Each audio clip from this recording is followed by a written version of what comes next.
Hi everyone, welcome back to this channel. In this video, I'm gonna show you how to create a music player photo in EPIK photo editor. So music player is like your photo with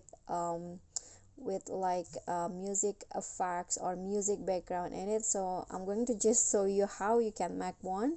So here, go to template in EPIK and then click on the search icon at the top, and here you can see the popular searches. There is music player, or you can also type in the keyword yourself in here.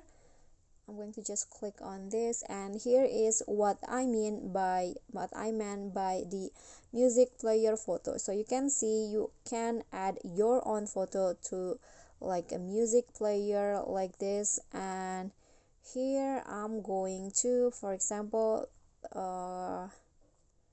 use,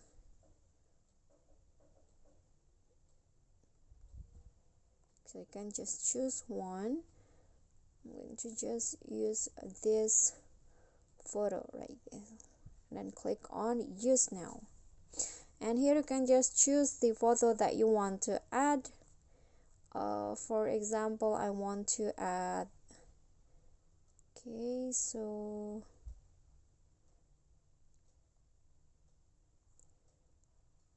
I'm going to add this photo right here, and you can just wait until the template apply to your photo. And here you can also enter text of your own, but if you're satisfied with the result, so here is the before and here is the after, you can just click on the arrow down here to download and save it to your album. Okay guys, so that's all for me. If you enjoyed the video, please give me a like and smash that subscribe button down there, and also don't forget to leave a comment. That's it from me today. See you guys next time.